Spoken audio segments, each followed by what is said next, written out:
What is up, Drum Alert Nation? I'm your host, Killer Keemstar. Let's get right into the news. Logan Paul and KSI made the greatest podcast I've ever seen. I've literally watched it twice. It's amazing. And Jake Paul is incredibly mad about it. That's right. He's trying to fight both Logan and KSI. The esports organization known as 100 Thieves just had a collab with Gucci. I mean, it's a big deal. And this is big. James Charles messed up again, guys. And a blast from the past, David Dobrik gets confronted by a fan. Very awkward, hostile situation. We got the video footage for you. We got a lot for you today. Let's get right into it. But before we do, make sure you're subscribed with those notifications on, because you know as soon as I get the scoop, I'm going to keep you in the loop for our very first story. YouTube is not giving out that 50 million sub play button anymore, which is unfortunate because it was cool. It was like this custom thing. And your boys, Dude Perfect, hit 50 million subs. So one fan known as Daniel Kraft actually designed this 50 million sub play button.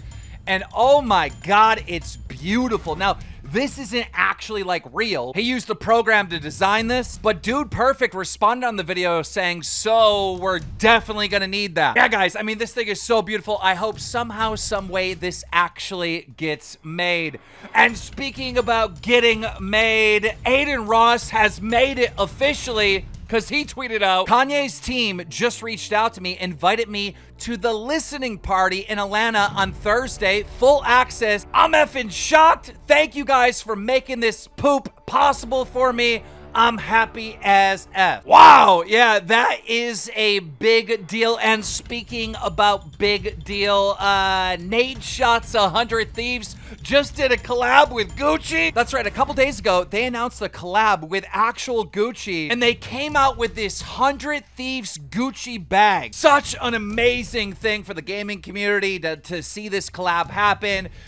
However, I don't really like the bag, man. This bag looks like the Pizza Hut bag to carry. You know, you carry the pizzas in to keep them warm. The pockets are for the breadsticks. Also in the news, James Charles caught again.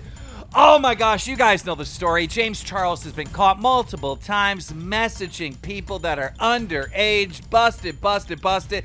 I mean, he was legitimately caught with, like, I think 3, and then there were so many other allegations. Some of them were fake. Maybe some of them were real. He took a break from social media. He came back with I've learned, I've grown, but did he? Because 2 nights ago, James Charles posted on his story, I'm about to get glammed featuring Real Purple, playing Bed Wars to keep me entertained. Yeah, guys, Purple is a Minecraft YouTuber slash streamer with over 1 million subs here on YouTube, who also is 17 years old. And look, I get it. Okay, he's watching someone that's underage. He's watching them for the gameplay, whatever. It doesn't necessarily mean that, you know, what you think it is. But it's really, really awkward with the history and the background with James Charles. In fact, fans instantly started calling James Charles out. And then James Charles started trending on Twitter, and James Charles deleted the post because, well, it's a bad look. And speaking about bad luck, oh, David Dobrik got cornered. That's right, him and Natalie were out and about. One fan came up and just started questioning them with the whole scandal that David Dobrik was, you know, somewhat a part of, and it's just an awkward video. Watch this. Roll it. Hey, Natalie, who gave the alcohol to the young girls? Was it your boyfriend, Todd? Was it who gave the alcohol to the young girls? David, you're not safe with your return, bro. Who gave the alcohol to the young girls at that night? You're asking a crazy question that literally we don't know that. Somebody does. Really weird conspiracy. You deleted everything. Sir? You deleted everything off your bio. He's harassing us right now. You don't know the details of things. Nah, bro, I don't look up to you anymore, dude.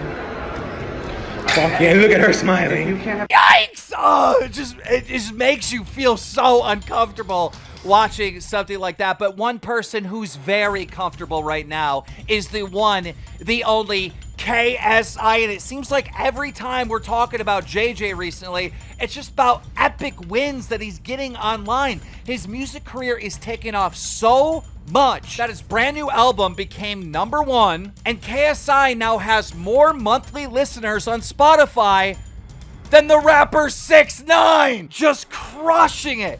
And recently, KSI became a guest on Impulsive, and guys, this is the greatest podcast I've ever seen. I've watched it twice. It's so good. It's just nonstop, so comfortable, so relaxed.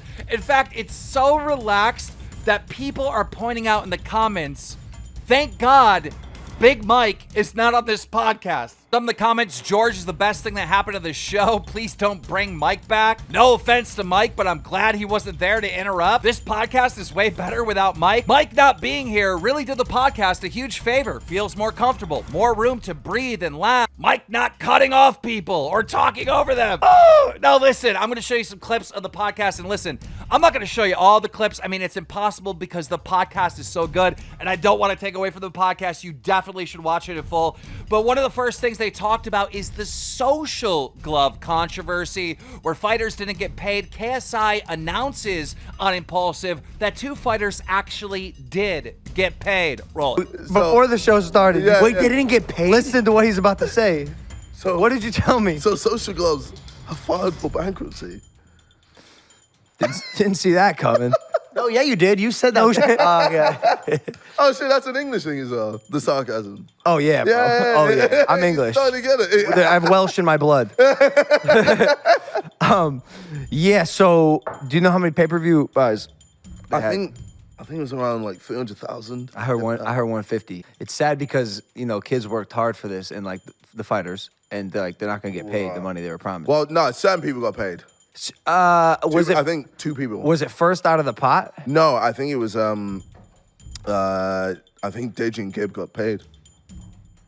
Good. Yeah, they made sure like pay us beforehand. Wow. Oh, really? Yeah, before the fight. Oh, shit. So they're smart. So maybe that's why they're filing for bankruptcy.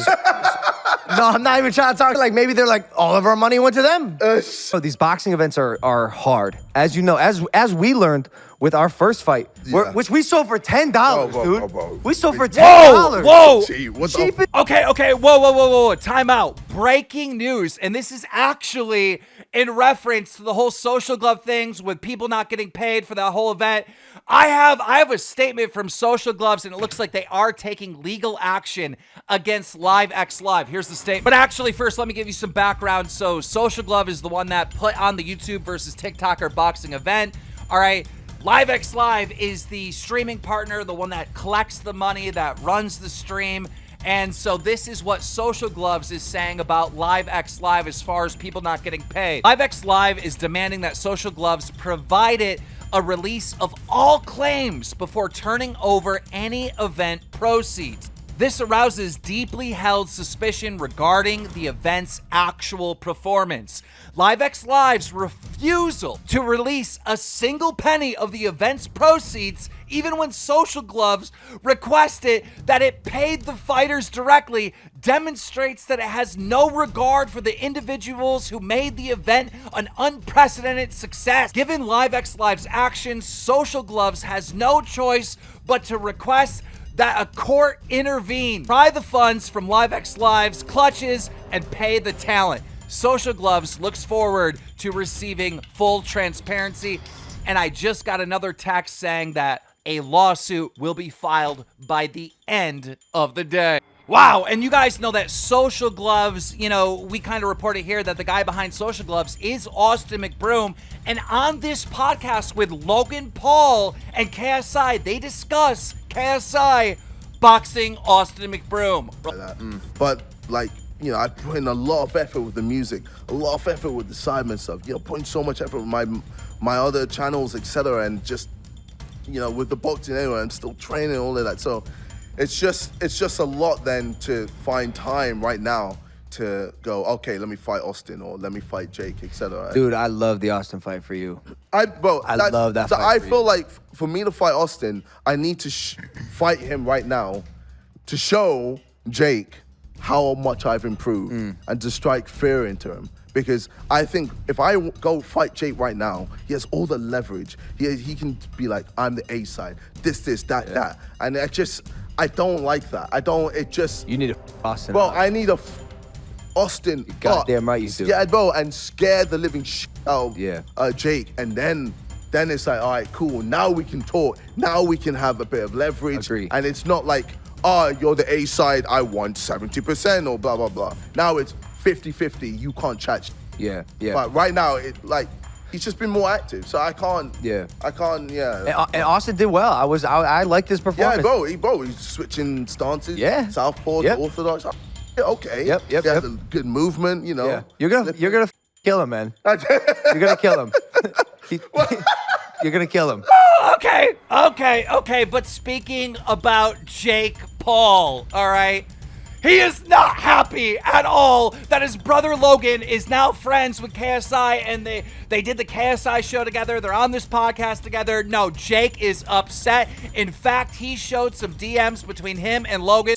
The only thing you're fighting is hangovers. He also says your hamster didn't run away in middle school like I told you. I returned it to the pet store because it smelled. Mom already asked where she can bet on me to win and when we fight. But hey guys, listen, that is the news for today. Tomorrow, we're going to have a brand new drama alert up here to talk about this fight, the Blueface fight, which I'm going down to. I'll tell you all about that event and what's going on with that event. And then I'm heading down to Florida to actually host and commentate the event. When I get back, I may take a break from the internet. Just a lot of stuff going on in the personal life, just to let you know. But I will return. I promise you I will return. So if you're new here, make sure you subscribe because as soon as I get the scoop, I'm going to keep you in the loop.